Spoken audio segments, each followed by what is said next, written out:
ਸੋ ਪੰਜਾਬ ਦੇ ਵਿੱਚ ਚੋਣਾਂ ਦਾ ਵਿਗਲ ਵੱਜ ਚੁੱਕਾ ਵਾ, ਚੋਣ ਜਾਬਤਾ ਲੱਗ ਚੁੱਕਾ ਵਾ। ਪੰਜਾਬ ਭਰ ਦੇ ਵਿੱਚ ਮੀਟਿੰਗਾਂ ਦਾ ਦੌਰ ਵੀ ਸ਼ੁਰੂ ਹੋ ਚੁੱਕਾ ਵਾ। ਸੋ ਮੇਰੇ ਨਾਲ ਜ਼ਿਲ੍ਹਾ ਚੋਣ ਅਫਸਰ ਲੁਧਿਆਣਾ ਤੋਂ ਮੌਜੂਦ ਨੇ ਵਰਿੰਦਰ ਕੁਮਾਰ ਸ਼ਰਮਾ। ਡੀਸੀ ਸਾਹਿਬ, ਕਿਸ ਤਰ੍ਹਾਂ ਦੇਖਦੇ ਹੋ ਕਿ ਅੱਜ ਚੋਣ ਜਾਬਤਾ ਲੱਗ ਚੁੱਕਾ ਵਾ, ਕਿਸ ਤਰ੍ਹਾਂ ਤਿਆਰੀਆਂ ਕੀਤੀਆਂ ਗਈਆਂ ਨੇ? ਬਿਲਕੁਲ ਜੀ, ਚੋਣ ਜਾਬਤਾ ਤਾਂ ਕੱਲ 8 ਜਨਵਰੀ ਤੋਂ ਹੀ 3:30 ਵਜੇ ਤੋਂ ਲੱਗ ਗਿਆ ਤੇ ਇਹਦੇ ਲਈ ਸਾਡੀਆਂ ਪੂਰੀਆਂ ਤਿਆਰੀਆਂ ਮੁਕੰਮਲ ਨੇ। ਸਾਡੇ ਜ਼ਿਲ੍ਹੇ ਦੇ ਵਿੱਚ ਕੁੱਲ 3001 ਪੋਲਿੰਗ ਬੂਥ ਨੇ, 14 ਹਲਕੇ ਨੇ। 14 ਦੇ 14 ਹਲਕਿਆਂ ਦੇ ਜਿਹੜੇ ਰਿਟਰਨਿੰਗ ਆਫੀਸਰ ਨੇ ਉਹ ਪੂਰੇ ਤਿਆਰ ਨੇ। 5 ਤਰੀਕ ਨੂੰ ਅਸੀਂ ਚੋਣ ਸੂਚੀਆਂ ਜਿਹੜੀਆਂ ਪ੍ਰਕਾਸ਼ਿਤ ਕਰਤੀਆਂ ਸੀ। ਸਾਰੇ ਜਿਹੜੇ ਬੂਥ ਨੇ ਸਾਰੀਆਂ ਸੁਵਿਧਾਵਾਂ ਦੇ ਨਾਲ ਲੈਸ ਨੇ ਔਰ ਮਾਡਲ ਕੋਡ ਆਫ ਕੰਡਕਟ ਦੇ ਵਿੱਚ ਜਿਸ ਤਰ੍ਹਾਂ ਦੀਆਂ ਹਦਾਇਤਾਂ ਸਰਕਾਰ ਦੀਆਂ ਆਉਂਦੀਆਂ ਨੇ ਕਿ ਹੁਣ ਜਿਹੜੇ ਹੈਗੇ ਆ ਕੋਈ ਨਵੇਂ ਡਿਵੈਲਪਮੈਂਟ ਦੇ ਕਾਰਜ ਜਾਂ ਨਵੀਆਂ ਸਕੀਮਾਂ ਚਾਲੂ ਨਹੀਂ ਹੋਣਗੀਆਂ ਔਰ ਸਾਰੀਆਂ ਪੋਲੀਟੀਕਲ ਪਾਰਟੀਆਂ ਨੂੰ ਆਪਣਾ ਪ੍ਰਚਾਰ ਕਰਨ ਦਾ, ਆਪਦੀ ਗੱਲ ਰੱਖਣ ਦਾ ਵਿਦਿਨ ਦਾ ਚੋਣ ਹਦਾਇਤਾਂ ਜਿਹੜਾ ਬਰਾਬਰ ਦਾ ਮੌਕਾ ਦਿੱਤਾ ਜਾਏਗਾ। 15 ਜਨਵਰੀ ਤੱਕ ਰੈਲੀਆਂ ਦੀ ਰੋਕ ਲਗਾਈ ਗਈ ਆ। 14 ਹਲਕੇ ਨੇ ਲੁਧਿਆਣਾ ਦੇ ਵਿੱਚ। ਸੋ ਉੱਥੇ ਕਿਸ ਤਰ੍ਹਾਂ ਦੀ ਤਿਆਰੀ ਹੈਗੀ? ਦੇਖੋ, ਇਸ 'ਚ ਇਹ ਹੈ ਕਿ ਚੋਣ ਦੇ ਦੌਰਾਨ ਕਿਸੇ ਨੇ ਵੀ ਅਗਰ ਰੈਲੀ ਜਲੂਸ ਜਲਸਾ ਕਰਨਾ ਹੁੰਦਾ ਤਾਂ ਉਹ ਪਹਿਲਾਂ ਵੀ ਆਗਿਆ ਲੈ ਕੇ ਕਰਦੇ ਆ, ਬਟ ਮਾਣਯੋਗ ਚੋਣ ਕਮਿਸ਼ਨ ਵੱਲੋਂ ਕੱਲ ਇਹ ਹਦਾਇਤ ਹੋਈ ਹੈ ਕਿਉਂਕਿ 15 ਤਰੀਕ ਤੱਕ ਕੋਵਿਡ ਸੰਬੰਧੀ ਰਿਸਟ੍ਰਿਕਸ਼ਨਸ ਲਾਗੂ ਨੇ। ਇਸ ਕਰਕੇ ਉਸ 'ਚ ਇਹ ਹਦਾਇਤ ਕੀਤੀ ਗਈ ਹੈ ਕਿ 15 ਤਰੀਕ ਤੱਕ ਕੋਈ ਵੀ ਸਰੀਰਕ ਜਿਹੜੀਆਂ ਚੋਣ ਰੈਲੀਆਂ ਨੇ ਐਕਚੁਅਲ ਮੌਜੂਦਗੀ ਦੇ ਨਾਲ ਜਿਹੜੀਆਂ ਹੁੰਦੀਆਂ ਨੇ ਉਹਨਾਂ ਤੇ ਪਦ ਯਾਤਰਾਵਾਂ ਤੇ ਸਾਈਕਲ, ਸਕੂਟਰ, ਮੋਟਰਸਾਈਕਲ ਰੈਲੀਆਂ ਤੇ ਇਹਨਾਂ ਤੇ ਮਨਾਹੀ ਕੀਤੀ ਗਈ ਹੈ। ਘਰੋਂ ਘਰੀ ਜਾ ਕੇ 5 ਵਿਅਕਤੀ ਜਿਹੜੇ ਹੈਗੇ ਨੇ ਉਹ ਆਪਣਾ ਪ੍ਰਚਾਰ ਕਰ ਸਕਦੇ ਆ, ਜਿਸ 'ਚ ਉਮੀਦਵਾਰ ਨੂੰ ਵੀ ਵਿੱਚ ਗਿਣਿਆ ਜਾਵੇਗਾ। ਮਤਲਬ ਉਮੀਦਵਾਰ ਪਲੱਸ 4 ਜਣੇ ਹੋਰ ਘਰੋਂ ਘਰੀ ਜਾ ਕੇ ਪ੍ਰਚਾਰ ਕਰ ਸਕਦੇ ਆ। ਖੁੱਲਾ ਅਦਰਵਾਈਜ਼ ਰੈਲੀਆਂ ਵਗੈਰਾ ਦੀ ਮਨਾਹੀ ਹੈ। 15 ਤਰੀਕ ਤੋਂ ਬਾਅਦ ਜੋ ਵੀ ਚੋਣ ਕਮਿਸ਼ਨ ਦੀਆਂ ਹਦਾਇਤਾਂ ਆਉਣਗੀਆਂ ਉਸ ਤੇ ਜਾਣੂ ਕਰਾ ਦੇਵਾਂਗੇ। ਔਰ ਦੋ ਤਿੰਨ ਚੀਜ਼ਾਂ ਦਾ ਫਰਕ ਪਹਿਲਾਂ ਨਾਲੋਂ ਆਇਆ ਕਿ ਜਦੋਂ ਚੋਣ ਪ੍ਰਚਾਰ ਖੁੱਲ ਵੀ ਜਾਏਗਾ, ਮਤਲਬ ਰੈਲੀਆਂ ਦੀ ਆਗਿਆ ਹੋਏਗੀ, ਉਦੋਂ ਵੀ ਰਾਤ ਦੇ 8 ਵਜੇ ਤੋਂ 8 PM ਤੋਂ ਲੈ ਕੇ ਅਗਲੇ ਦਿਨ ਸਵੇਰੇ 8 ਵਜੇ ਤੱਕ ਜਿਹੜਾ ਹੈਗਾ ਕਿਸੇ ਵੀ ਕਿਸਮ ਦੀ ਜਿਹੜੀ ਚੋਣ ਰੈਲੀ ਆ ਜਿਹੜਾ ਹੈਗਾ ਚੋਣ ਜਲਸਾ ਕਰਨ ਦੀ ਆਗਿਆ ਨਹੀਂ ਹੋਵੇਗੀ। ਤੋ ਇਸ ਵਾਰ ਇੱਕ ਨਵੀਂ ਗੱਲ ਇਹ ਹੈ ਕਿ ਜਦੋਂ ਚੋਣ ਰੈਲੀਆਂ ਦੀ ਆਗਿਆ ਹੋ ਵੀ ਜਾਵੇਗੀ, ਜਦੋਂ ਵੀ ਹੁੰਦੀ ਹੈ 15 ਤੋਂ ਬਾਅਦ, ਜਦੋਂ ਵੀ ਕਮਿਸ਼ਨ ਕਰਦਾ ਤਾਂ ਉਹ ਚੋਣ ਰੈਲੀਆਂ ਜਿਹੜੀਆਂ ਸਵੇਰ 8 ਵਜੇ ਤੋਂ ਲੈ ਕੇ ਸ਼ਾਮ ਦੇ 8 ਵਜੇ ਤੱਕ ਹੋਣਗੀਆਂ। ਔਰ ਇਸ ਵਾਰ ਜਿਹੜੀ ਨੁੱਕੜ ਮੀਟਿੰਗਾਂ ਵੀ ਨੇ ਉਹ ਸੜਕਾਂ, ਗਲੀਆਂ ਜਾਂ ਇਸ ਤਰ੍ਹਾਂ ਦੀਆਂ ਥਾਵਾਂ ਤੇ ਕੋਈ ਰਾਉਂਡ ਅਬਾਊਟਸ ਦੇ ਉੱਪਰ ਪਹਿਲਾਂ ਜਾ ਕੇ ਪੋਲੀਟੀਕਲ ਪਾਰਟੀਆਂ ਕਰਦੀਆਂ ਸੀ, ਉਸ ਤੇ ਵੀ ਇਸ ਵਾਰੀ ਇਲੈਕਸ਼ਨ ਕਮਿਸ਼ਨ ਨੇ ਮਨਾਹੀ ਕੀਤੀ ਹੈ। ਕੋਈ ਖੁੱਲੀਆਂ ਥਾਵਾਂ ਜਿਹੜੀਆਂ ਕਿ ਰਿਟਰਨਿੰਗ ਆਫੀਸਰ ਵੱਲੋਂ ਨਿਸ਼ਚਿਤ ਕੀਤੀਆਂ ਜਾਣਗੀਆਂ ਉਹਨਾਂ ਤੇ ਹੀ ਜਿਹੜਾ ਹੈਗਾ ਚੋਣ ਪ੍ਰਚਾਰ ਦੀ ਆਗਿਆ ਹੋਏਗੀ। ਸਾਡੇ ਰਿਟਰਨਿੰਗ ਆਫੀਸਰਸ ਨੇ ਸਾਡੇ ਜ਼ਿਲ੍ਹੇ ਦੀਆਂ ਜਿਹੜੀਆਂ ਦਾਣਾ ਮੰਡੀਆਂ ਨੇ ਜਾਂ ਖੁੱਲੇ ਮੈਦਾਨ ਨੇ ਜਾਂ ਕੋਈ ਖੁੱਲੇ ਇਸ ਤਰ੍ਹਾਂ ਦੇ ਹਾਲਸ ਨੇ ਜਾਂ ਮੈਰਿਜ ਪੈਲੇਸਿਸ ਨੇ, ਉਹਨਾਂ ਦੀ ਇੱਕ ਲਿਸਟ ਅਸੀਂ ਤਿਆਰ ਕੀਤੀ ਹੈ। ਉਹ ਕੇਸ ਟੂ ਕੇਸ ਬੇਸਿਸ ਜਦੋਂ ਪੋਲੀਟੀਕਲ ਪਾਰਟੀਆਂ ਕੈਂਡੀਡੇਟ ਅਪਲਾਈ ਕਰਨਗੇ ਉਹਨਾਂ ਨੂੰ ਅਗਰ ਉਹ ਮਨਜ਼ੂਰੀਸ਼ੁਦਾ ਤੈਅਸ਼ੁਦਾ ਮਾਨਦੰਡਾਂ ਦੇ ਵਿੱਚ ਆਏਗਾ ਫਿਰ ਹੀ ਉਹਦੀ ਆਗਿਆ ਦਿੱਤੀ ਜਾਏਗੀ। ਇਹ ਵੀ ਦੱਸਿਆ ਗਿਆ ਕਿ ਜਿਹੜਾ ਸਟਾਫ ਹੋਵੇਗਾ ਉਹ ਵੀ ਪੂਰਾ ਵੈਕਸੀਨੇਸ਼ਨ ਹੋਵੇਗਾ, ਕਿ ਉਹਨਾਂ ਦੀ ਤਿਆਰੀ ਕਰ ਲਿੱਤੀ ਗਈ। ਹਾਲੇ ਵੀ ਕੁਝ ਮੁਲਾਜ਼ਮਾਂ ਦੀ ਵੈਕਸੀਨ ਲੱਗਣੀ, ਹਾਲੇ ਲਗਾਈ ਨਹੀਂ ਵੈਕਸੀਨ ਇਹਨਾਂ ਨੇ। ਨਹੀਂ, ਸਾਡੇ ਕੋਲ ਜਿਹੜਾ ਲਿਸਟਾਂ ਆਈਆਂ ਨੇ ਉਹਦੇ ਵਿੱਚੋਂ 25,000 ਦੀ ਲਿਸਟ ਆਈ ਹੈ। ਸਾਡੇ ਕੋਲ ਸਾਨੂੰ 20,000 ਮੁਲਾਜ਼ਮ ਅਸੀਂ ਲਗਾਉਣੇ ਸੀਗੇ ਡਿਊਟੀ ਤੇ। 22,000 ਮੁਲਾਜ਼ਮ ਆਲਰੇਡੀ ਡਬਲ ਡੋਜ਼ ਵਾਲੇ ਸਾਡੇ ਕੋਲ ਅਵੇਲੇਬਲ ਨੇ। ਉਸ ਤੋਂ ਇਲਾਵਾ 2200 ਮੁਲਾਜ਼ਮ ਐਸੇ ਨੇ ਜਿਨ੍ਹਾਂ ਨੂੰ ਕਿ ਅਜੇ ਸਿੰਗਲ ਡੋਜ਼ ਲੱਗੀ ਹੈ। ਜਿਨ੍ਹਾਂ ਨੂੰ ਸਿੰਗਲ ਡੋਜ਼ ਲੱਗੀ ਹੈ ਉਹਨਾਂ ਦੇ ਅਸੀਂ ਮੁਹਿੰਮ ਚਲਾ ਕੇ ਇਲੈਕਸ਼ਨ ਕਮਿਸ਼ਨ ਵੱਲੋਂ ਸਪੈਸ਼ਲ ਪਰਮਿਸ਼ਨ ਮਿਲ ਗਈ ਹੈ ਕਿ ਇਹਨਾਂ ਨੂੰ ਫਰੰਟ ਲਾਈਨ ਵਰਕਰਸ ਦੇ ਵਿੱਚ ਗਿਣ ਕੇ ਇਹਨਾਂ ਨੂੰ ਅਸੀਂ ਵੈਕਸੀਨੇਟ ਕਰ ਸਕਦੇ ਹਾਂ। ਤਾਂ 2200 ਨੂੰ ਵੀ ਅਸੀਂ ਜਲਦੀ ਵੈਕਸੀਨੇਟ ਕਰ ਦੇਵਾਂਗੇ। ਇਸ ਤੋਂ ਇਲਾਵਾ ਇਹ ਹੈ ਕਿ 1100 ਮੁਲਾਜ਼ਮ ਐਸੇ ਨੇ ਜਿਨ੍ਹਾਂ ਨੇ ਅਜੇ ਕੋਈ ਵੀ ਡੋਜ਼ ਨਹੀਂ ਲੱਤੀ, ਉਹਨਾਂ ਨੂੰ ਵੀ ਅਸੀਂ ਪ੍ਰੇਰਿਤ ਕਰ ਰਹੇ ਹੈਗੇ ਹਾਂ। ਔਰ ਪੰਜਾਬ ਸਰਕਾਰ ਨੇ ਪਹਿਲਾਂ ਹੀ ਇਹ ਕਿਹਾ ਹੋਇਆ ਕਿ ਜਿਹੜੇ ਮੁਲਾਜ਼ਮਾਂ ਨੇ ਡਬਲ ਡੋਜ਼ ਨਹੀਂ ਲਵਾਈ ਤਾਂ ਖਜ਼ਾਨੇ 'ਚ ਉਹਨਾਂ ਦੀ ਤਨਖਾਹ ਨਹੀਂ ਨਿਕਲਣੀ, ਤਾਂ ਉਹ ਪਹਿਲਾਂ ਹੀ ਉਸ ਤੇ ਕਾਰਵਾਈ ਚੱਲ ਰਹੀ ਹੈ। ਇਸ ਵਾਰ ਦੀ ਤਨਖਾਹ ਜਿਹੜੇ ਬੰਦਿਆਂ ਦੇ ਡਬਲ ਡੋਜ਼ ਲੱਗੀ ਹੈ ਉਹਨਾਂ ਨੂੰ ਹੀ ਮਿਲਣੀ ਹੈ। ਜਿਹੜੇ ਪੁਲਿਸ ਸਟੇਸ਼ਨ ਬਣਨਗੇ ਉੱਥੇ ਕਿਸ ਤਰ੍ਹਾਂ ਦੀ ਤਿਆਰੀ ਹੋਵੇਗੀ, ਕਿਉਂਕਿ ਕੋਵਿਡ ਚੱਲ ਰਿਹਾ ਵਾ, ਕਿਸ ਤਰ੍ਹਾਂ ਦੀ ਤਿਆਰੀ ਉੱਥੇ ਹੋਵੇਗੀ? ਰਸ਼ ਹੋ ਜਾਏਗਾ ਜਦੋਂ ਵੋਟ ਪੈਣੀ ਹੈ? ਜਦੋਂ ਪੋਲਿੰਗ ਸਟੇਸ਼ਨ ਹੋਣਗੇ ਜੀ ਉੱਥੇ ਗੋਲੇ ਲਾ ਕੇ ਉਹਨਾਂ 'ਚ ਆਪਸੀ ਦੂਰੀ ਰੱਖੀ ਜਾਏਗੀ। ਇਸ ਵਾਰ 3 ਲਾਈਨਾਂ ਹੋਣੀਆਂ, ਇੱਕ ਮਰਦਾਂ ਲਈ, ਇੱਕ ਔਰਤਾਂ ਲਈ ਤੇ ਤੀਜੀ ਬਿਰਧ ਵਿਅਕਤੀ ਤੇ ਉਹ ਨੇ ਜਿਹੜੇ ਕਿ ਸਪੈਸ਼ਲੀ ਏਬਲਡ ਲੋਕ ਨੇ ਜਿਨ੍ਹਾਂ ਨੂੰ ਚੱਲਣ ਫਿਰਨ 'ਚ ਅਸਮਰੱਥਤਾ ਹੈਗੀ ਹੈ। ਔਰ ਅਸੀਂ ਆਪਸੀ ਦੂਰੀ ਦਾ ਧਿਆਨ ਰੱਖਾਂਗੇ। ਬਾਕੀ ਤਾਂ ਲੋਕ ਸਿਆਣੇ ਨੇ ਔਰ ਉਹ ਆਪਸੀ ਦੂਰੀ ਦਾ ਸਾਰੀ ਉਹ ਕਰਨਗੇ।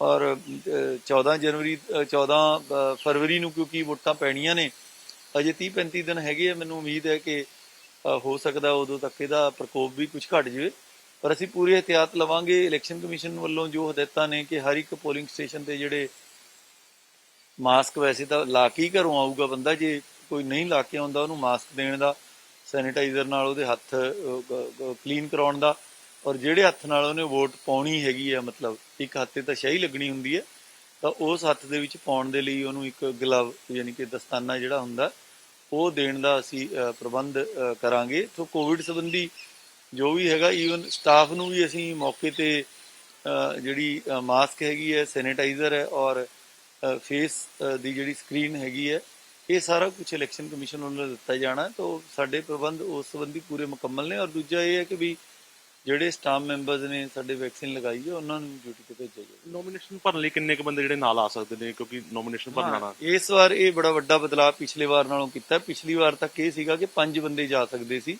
ਇਸ ਵਾਰ ਇਹ 'ਚ 2 ਬਦਲਾਅ ਕੀਤੇ ਨੇ। ਇੱਕ ਤਾਂ ਇਹ ਹੈ ਕਿ ਉਹ ਕੈਂਡੀਡੇਟ ਆਪ ਤੇ ਉਹਦੇ ਨਾਲ 2 ਵਿਅਕਤੀ ਹੀ ਕੇਵਲ ਜਾ ਸਕਣਗੇ। ਸਾਰੀਆਂ ਰਾਜਨੀਤਿਕ ਪਾਰਟੀਆਂ ਤੇ ਸੰਭਾਵੀ ਉਮੀਦਵਾਰਾਂ ਨੂੰ ਮੇਰੀ ਜਿਹੜੇ ਕਵਰਿੰਗ ਕੈਂਡੀਡੇਟ ਹੁੰਦੇ ਕਿ ਉਸ ਤੋਂ ਇਲਾਵਾ ਹੁੰਦੇ? ਨਹੀਂ, ਮੈਂ ਤਾਂ ਇਹ ਹੈ ਵੀ ਉਹ ਕਵਰਿੰਗ ਕੈਂਡੀਡੇਟ ਬੰਦਾ ਤਾਂ ਬੰਦਾ ਹੀ ਹੈ ਜੀ, ਉਹਦੀ ਮਰਜ਼ੀ ਹੈ ਵੀ ਕਵਰਿੰਗ ਕੈਂਡੀਡੇਟ ਲੈ ਕੇ ਆਉਣਾ, ਕਿਹਨੂੰ ਲੈ ਕੇ ਆਉਣਾ। ਜੇ ਕਵਰਿੰਗ ਕੈਂਡੀਡੇਟ ਨੇ ਆਉਣਾ ਤਾਂ ਫਿਰ ਉਹ ਡਿਫਰੈਂਟ ਕੈਂਡੀਡੇਟ ਦੇ ਤੌਰ ਤੇ 2 ਮਿੰਟ ਉਹ ਭਰ ਲਵੇ, ਫਿਰ ਉਸ ਤੋਂ ਬਾਅਦ ਉਹ ਆ ਜਾਵੇ। ਪਰ ਇੱਕ ਕੈਂਡੀਡੇਟ ਦੇ ਨਾਲ 2 ਬੰਦੇ ਅਲਾਉਡ ਹੋਣਗੇ। ਉਹਦੀ ਮਰਜ਼ੀ ਹੈ ਵੀ ਉਹਨੇ ਆਪਣੀ ਧਰਮ ਪਤਨੀ ਨੂੰ ਲੈ ਕੇ ਆਉਣਾ ਆ, ਆਪਦੇ ਪਤੀ ਨੂੰ ਲੈ ਕੇ ਆਉਣਾ ਆ, ਪਰਿਵਾਰ ਦੇ ਮੈਂਬਰ ਨੂੰ ਜਾਂ ਸਪੋਰਟਰ ਨੂੰ ਲੈ ਕੇ ਆਉਣਾ, ਉਹ ਉਹਦੀ ਮਰਜ਼ੀ ਤੇ ਹੈ। ਬਟ ਇਦਾਂ ਨਹੀਂ ਹੈ ਕਿ ਵੀ ਉਹ ਕਲੱਬ ਕਰਕੇ ਤੇ ਕਿਸੇ ਵੀ ਬਹਾਨੇ ਨਾਲ ਵਧਾਉਣ ਦੀ ਆਗਿਆ ਨਹੀਂ ਹੋਵੇਗੀ। ਬਾਕੀ ਜਣਿਆਂ ਨੂੰ ਵੇਟਿੰਗ ਹਾਲ 'ਚ ਵੇਟ ਕਰਨੀ ਪਏਗੀ।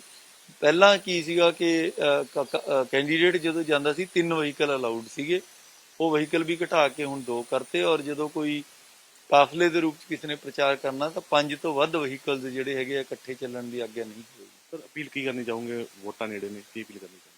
ਦੇਖੋ, ਮੇਰੀ ਤਾਂ ਸਾਰਿਆਂ ਨੂੰ ਇਹੀ ਅਪੀਲ ਹੈ ਕਿ ਇਹ ਸਾਡਾ ਲੋਕਤੰਤਰ ਬੜਾ ਮਜ਼ਬੂਤ ਹੈ ਔਰ ਇਹ ਵੋਟਾਂ ਦੀ ਤਾਕਤ ਨੇ ਹੀ ਸਾਡੇ ਲੋਕਤੰਤਰ ਨੂੰ ਇੰਨਾ ਮਜ਼ਬੂਤ ਬਣਾਇਆ।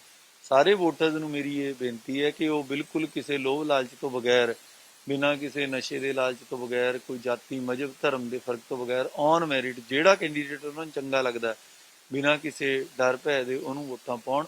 ਸਾਰੀਆਂ ਪੋਲੀਟੀਕਲ ਪਾਰਟੀਆਂ ਨੂੰ ਵੀ ਮੇਰੀ ਬੇਨਤੀ ਹੈ ਕਿ ਵੀ ਅਸੀਂ ਇਸੇ ਸਮਾਜ 'ਚ ਰਹਿਣਾ, ਚੋਣਾਂ ਤੋਂ ਬਾਅਦ ਵੀ ਇੱਥੇ ਹੀ ਰਹਿਣਾ, ਵੀ ਉਸ ਹੱਦ ਤੱਕ ਦੀ ਕੋਈ ਕੁੜੱਤਣ ਜਾਂ ਇਸ ਤਰ੍ਹਾਂ ਦਾ ਨਿੱਜੀ ਜੀਵਨ ਤੇ ਕਿਸੇ ਦੇ ਚਿੱਕੜ ਨਾ ਉਛਾਲਿਆ ਜਾਵੇ ਜਾਂ ਲੋਕਾਂ 'ਚ ਕੋਈ ਵਖਰੇਵੇਂ ਨਾ ਪਾਏ ਜਾਣ। ਇਹ ਸਾਰੀਆਂ ਚੀਜ਼ਾਂ ਜਿਹੜੀਆਂ ਮੈਂ ਕਹਿ ਰਹੀ ਹਾਂ ਮਾਡਲ ਕੋਡ ਆਫ ਕੰਡਕਟ ਦੇ ਵਿੱਚ ਹੀ ਪ੍ਰੋਵਾਈਡ ਫॉर ਕੀਤੀਆਂ ਗਈਆਂ ਨੇ। ਇਹਨਾਂ ਦੀ ਮਨਾਹੀ ਹੈ, ਜੇ ਕੋਈ ਇਹਨਾਂ ਦੀ ਵੈਸੇ ਵੀ ਉਲੰਘਣਾ ਕਰੂਗਾ ਤਾਂ ਸਖਤ ਕਾਰਵਾਈ ਹੋਊਗੀ। ਪਰ ਤੁਹਾਡੇ ਰਾਹੀਂ ਮੇਰੀ ਸਭ ਨੂੰ ਅਪੀਲ ਹੈ ਕਿ ਇਹਨੂੰ ਇੱਕ ਬਿਲਕੁਲ ਫੇਅਰ ਗੇਮ ਦੇ ਤੌਰ ਤੇ ਔਰ ਲੈਵਲ ਪਲੇਇੰਗ ਫੀਲਡ ਲੈ ਕੇ ਚੱਲੀਏ। ਲੋਕਾਂ ਕੋਲੇ ਤਾਕਤ ਹੈ, ਲੋਕਾਂ ਨੂੰ ਡਿਸਾਈਡ ਕਰਨ ਦੇਣਾ ਚਾਹੀਦਾ ਹੈ ਕਿ ਉਹ ਕਿਹਨੂੰ ਚਾਹੁੰਦੇ ਆ। ਜਿਹੜੇ ਅਜਰਬਰ ਲਗਾਏ ਗਏ ਨੇ, ਕਿੰਨੇ ਕੁ ਅਜਰਬਰ ਨੇ, ਉਹ ਕੀ ਹਦਾਇਤਾਂ ਨੂੰ ਜਾਰੀ ਕੀਤੀਆਂ ਗਈਆਂ ਨੇ? ਕਿਉਂਕਿ ਕੈਸ਼ ਦੇ ਉੱਤੇ ਵੀ ਲਿਮਿਟ ਰੱਖੀ ਗਈ, 40 ਲੱਖ ਤੋਂ ਉੱਤੇ ਕੈਸ਼ ਨਹੀਂ ਕਰ ਸਕਦਾ। ਹਾਂ, ਇਹ ਪਿਛਲੀ ਵਾਰ 28 ਸੀਗਾ, ਇਸ ਵਾਰ ਵਧਾ ਕੇ ਇੱਕ ਹਲਕੇ 'ਚ ਬੰਦਾ 40 ਲੱਖ ਤੱਕ ਖਰਚਾ ਕਰ ਸਕਦਾ। ਔਰ ਇਹਦੇ ਲਈ ਕੀ ਹੈ ਕਿ ਵੀ ਸਾਡੇ ਅਬਜ਼ਰਵਰਸ ਆਉਣਗੇ ਜਦੋਂ ਐਕਚੁਅਲ ਨੋਮੀਨੇਸ਼ਨ ਸਟਾਰਟ ਹੋ ਜਾਏਗੀ। ਜਨਰਲ ਅਬਜ਼ਰਵਰ ਵੀ ਆਉਣਗੇ ਜਿਹੜੇ ਕਿ IAS ਅਫਸਰ ਹੁੰਦੇ ਆ, ਖਰਚਾ ਅਬਜ਼ਰਵਰ ਵੀ ਆਉਣਗੇ ਜਿਹੜੇ ਕਿ ਨਾਰਮਲੀ IRS ਤੋਂ ਹੁੰਦੇ ਨੇ, ਕੁਝ ਪੁਲਿਸ ਅਬਜ਼ਰਵਰ ਵੀ ਆਉਣਗੇ। ਪਿਛਲੀ ਵਾਰ ਜਿਹੜੇ ਸੀਗੇ 17 ਕੁੱਲ ਅਬਜ਼ਰਵਰ ਆਏ ਸੀਗੇ ਸਾਡੇ 14 ਹਲਕੇ, ਇਸ ਵਾਰ ਵੀ ਉਮੀਦ ਹੈ ਕਿ 19 ਉਹਦੇ ਲਾਗੇ ਚਾਗੇ ਹੀ ਆਉਣਗੇ। ਇਸ ਤੋਂ ਇਲਾਵਾ ਮਾਈਕਰੋ ਅਬਜ਼ਰਵਰ ਅਸੀਂ ਸੈਂਟਰਲ ਗਵਰਨਮੈਂਟ ਦੇ ਸਟਾਫ ਦੇ ਜਿਹੜੇ ਬੰਦੇ ਹੁੰਦੇ ਆ ਉਹ ਵੀ ਅਸੀਂ ਲਿਸਟਾਂ ਤਿਆਰ ਕਰ ਲਈਆਂ ਹੈਗੀਆਂ, ਉਹ ਸਾਡੀ ਤਿਆਰੀ ਮੁਕੰਮਲ ਹੈ। ਔਰ ਇਸ ਤੋਂ ਇਲਾਵਾ ਸੁਰੱਖਿਆ ਦੇ ਲਈ ਵੀ ਜਿਹੜੀਆਂ ਪੈਰਾਮਿਲਟਰੀ ਫੋਰਸਿਸ ਨੇ ਉਹ 10 ਤਰੀਕ ਤੋਂ ਕੰਪਨੀਆਂ ਆਉਣੀਆਂ ਸ਼ੁਰੂ ਹੋ ਜਾਣਗੀਆਂ। ਅਸੀਂ ਪੂਰੇ ਜ਼ਿਲ੍ਹੇ ਲਈ 58 ਕੰਪਨੀਆਂ ਦੀ ਮੰਗ ਕੀਤੀ ਸੀ, ਮੈਨੂੰ ਉਮੀਦ ਹੈ ਕਿ ਸਾਨੂੰ ਜਿਹੜੀਆਂ ਉਹ ਕੰਪਨੀਆਂ ਮਿਲ ਜਾਣਗੀਆਂ। ਉਹਨਾਂ ਦੇ ਠਹਿਰਨ ਦਾ ਪ੍ਰਬੰਧ ਕਰ ਲਿਆ। ਬਾਕੀ ਪੰਜਾਬ ਪੁਲਿਸ ਤੇ ਸਾਡੇ ਅਫਸਰਾਂ ਨੇ ਜਿਹੜੇ ਫਲਾਈਂਗ ਸਕੁਐਡ ਟੀਮਸ ਬਣਾ ਕੇ ਹਰ ਹਲਕੇ 'ਚ 3 ਭਾਵ ਕੱਲ ਤੋਂ ਹੀ 14 ਦੀ 42 ਟੀਮਾਂ ਐਟ ਏ ਟਾਈਮ ਛਾਪੇਮਾਰੀ ਦੇ ਲਈ ਜਾਂ ਅਦਰਵਾਈਜ਼ ਨਾਕੇ ਲਾਉਣ ਦੇ ਲਈ ਤਤਪਰ ਨੇ। ਔਰ ਤੁਸੀਂ ਦੇਖ ਵੀ ਲਿਆ ਹੋਣਾ। ਔਰ ਸਾਰੀ ਥਾਂ ਤੇ ਮਾਡਲ ਕੋਡ ਆਫ ਕੰਡਕਟ ਲਾਗੂ ਕਰਾਉਣ ਦੇ ਲਈ ਜਿਹੜੇ ਕੋਈ ਪੋਸਟਰ ਬੈਨਰ ਜਨਤਕ ਥਾਵਾਂ ਤੇ ਬਿਨਾਂ ਆਗਿਆ ਤੋਂ ਲੱਗੇ ਨੇ ਉਹ ਉਤਾਰਨੇ ਸ਼ੁਰੂ ਕਰਤੇ। ਸਰਕਾਰੀ ਖਰਚੇ ਵਾਲੇ ਬੈਨਰ ਵੀ ਉਤਾਰਨੇ ਸ਼ੁਰੂ ਕਰਤੇ। ਸੋ ਬਿਲਕੁਲ ਜੋ ਇਨ ਬਿਨ ਹਦਾਇਤਾਂ ਨੇ ਉਹ ECI ਵਾਲੀਆਂ ਉਹਨਾਂ ਨੂੰ ਲਾਗੂ ਕੀਤਾ ਜਾਏਗਾ। ਜੀ ਹੋਰ ਸੀਟਾਂ ਕਿੰਨੀਆਂ ਕਿ ਜਿਹੜੀਆਂ ਲੁਧਿਆਣੇ 'ਚ ਲੱਗਦੀਆਂ ਜਿਹੜੀਆਂ ਹੈਗੀਆਂ ਵਿਧਾਨ ਸਭਾ ਹਲਕੇ? ਕਿਸ ਤਰ੍ਹਾਂ ਮਤਲਬ? ਵੋਟ ਸੀਟ ਜਿਹੜੀਆਂ ਹੈਗੀਆਂ ਨੇ, ਜਿਹੜੀਆਂ ਸੀਟ ਇਹ ਤਾਂ ਦੇਖੋ ਇਹ ਮੀਡੀਆ ਨੇ ਜਾਂ ਲੋਕਾਂ ਨੇ ਦੇਖਣਾ ਹੁੰਦਾ। ਸਾਡੇ ਲਈ ਤਾਂ 14 ਸਾਲ ਜੋ ਪਿਛਲੇ ਇਲੈਕਸ਼ਨ 'ਚ ਜੋ ਸੀਗੀਆਂ ਇਸ ਵਾਰ ਵਧਾਈਆਂ ਗਈਆਂ। 14 ਦੀਆਂ 14 ਹੀ ਸਾਡੇ ਲਈ ਤਾਂ ਇੰਪੋਰਟੈਂਟ ਨੇ। ਸਾਡੇ ਲਈ ਹਰ ਇੱਕ ਦੇ ਵਿੱਚ ਹੀ ਫ੍ਰੀ ਐਂਡ ਫੇਅਰ ਕਰਾਇਆ ਜਾਣਾ। ਸਾਡੀ ਕੋਈ ਇਦਾਂ ਦੀ ਕੋਈ ਡੈਫੀਨੇਸ਼ਨ ਨਹੀਂ ਹੁੰਦੀ, ਇਹ ਲੋਕਾਂ ਨੇ ਜਾਂ ਉਸ ਤੇ ਡਿਪੈਂਡ ਕਰਦਾ ਹੈਗਾ। ਬਾਕੀ ਅਦਰਵਾਈਜ਼ ਸਾਡੇ ਲਈ ਤਾਂ 14 ਦੇ 14 ਦੇ ਪ੍ਰਬੰਧ ਉਨੀ ਜ਼ਰੂਰੀ ਨੇ। ਸੋ ਇਹ ਸਨ ਜ਼ਿਲ੍ਹਾ ਚੋਣ ਅਫਸਰ, ਗੱਲਬਾਤ ਕੀਤੀ ਹੈ ਵਰਿੰਦਰ ਕੁਮਾਰ ਸ਼ਰਮਾ ਜੀ ਨਾਲ। ਸੋ ਪੂਰੀ ਤਿਆਰੀਆਂ ਜਿਹੜੀਆਂ ਮੈਂ ਕਰ ਲਿੱਤੀਆਂ ਗਈਆਂ ਨੇ। ਅਬਜ਼ਰਵਰ ਜਿਹੜੇ ਨੇ ਥੋੜੇ ਸਮੇਂ ਬਾਅਦ ਲੁਧਿਆਣਾ ਦੇ ਵਿੱਚ ਆ ਜਾਣਗੇ। ਸੋ ਵੱਖ-ਵੱਖ ਟੀਮਾਂ ਜਿਹੜੀਆਂ ਗਠਿਤ ਕਰ ਦਿੱਤੀਆਂ ਗਈਆਂ ਨੇ।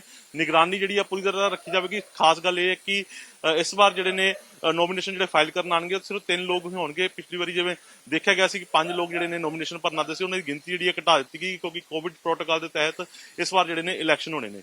ਕੈਮਰਾਮੈਨ ਰਕੇਸ਼ ਦੇ ਨਾਲ ਨਰਿੰਦਰ ਮਹਿੰਦੂ, ਜਗਬਾਣੀ ਟੀਵੀ।